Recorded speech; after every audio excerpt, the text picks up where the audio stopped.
Hey everybody, Dr. Oliver here for backintelligence.com, and today we're going to talk about hip internal rotation and its effect on low backs. So if you haven't done so yet, click the subscribe button so you can get access to the newest videos we put out. So hip range of motion, and specifically internal range of motion, is really important that we analyze and look at, especially if you have low back pain. It's very often that we see individuals have poor hip internal rotation when they have low back pain. So your hips are a ball and socket joint, should be very mobile joints in your body, and we tend to see that people have limitation there. And if you have limitation at your hip joint, now your body is going to make up for that somehow. And generally your body is going to make up for that by moving more through your low back than it should.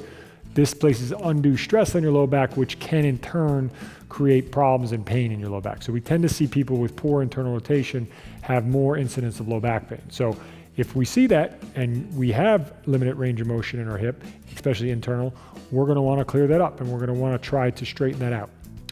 So one way you can check your internal rotation is just to lay on your back. So we're going to have Leon laying on his back here, and we're just going to have him demonstrate how to look at your rotation. So you can bend your knees up like he's doing, and then generally if he can just lift one leg up to here, then we'll just have him internally rotate. So when you internally rotate your hip, your foot actually goes to the outside, and when you externally rotate, your foot goes to the inside.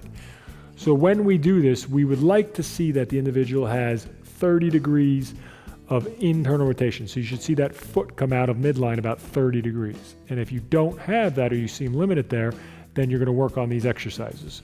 So we're going to go over 3 of them. The first 2 are going to be on the ground. So the first one's very basic. It's going to be called the letter M as in Mary. You're going to lay on your back. You're going to put your feet wider than your knees, okay? And then you're going to internally rotate one leg at a time. So you're going to roll that knee towards the ground, and then you're going to come back, and you're going to roll the other knee in.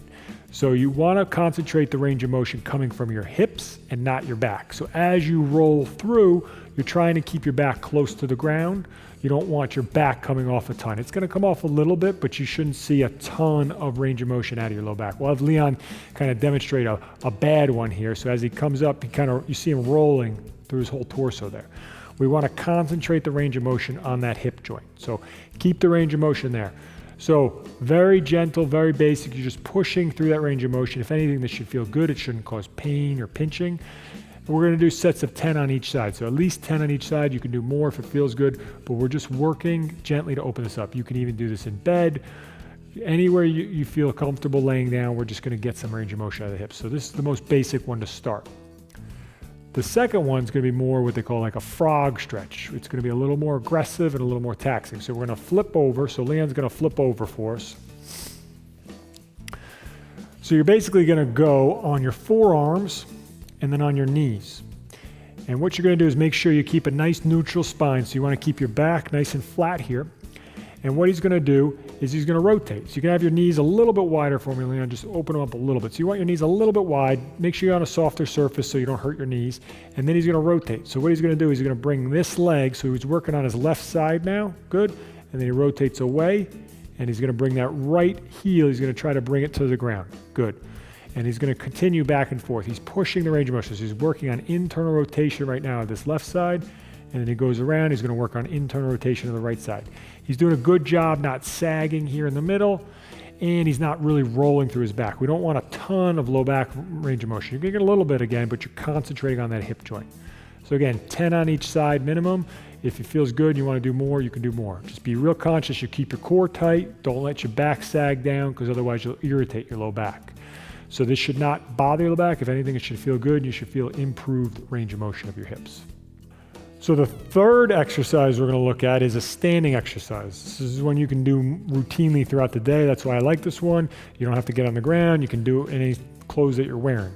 So what you're going to do is you're going to take one foot. Let's say we're going to work on the right leg. So we're going to internally rotate that foot as far as possible that is comfortable. We're then going to kind of walk around our foot, okay? Keeping that leg, that right leg, fixed onto the ground. Then what I'm going to do is I'm actively going to turn my body to the right. So what I should feel if I'm doing it correctly is tension through my hip. You may feel it on the side here. You may feel it down into the groin more. So again, we're rotating towards the leg we're working on. So what's actually happening is we're rotating on that hip, and it's actually internally rotating this leg, even though we're externally rotating our pelvis. The hip itself is internally rotating, so because it's internally rotated at the bottom. So again, we walk around, we get as far as we feel comfortable, and then we start to turn the pelvis on the fixed leg. Now, this should not cause any pain. It's really important if you have any knee issues or you feel abnormal stress in your knee, you do not do this exercise. It's not supposed to put stress into your knee. If you feel that, back off on it, or just don't do this one and do the other two.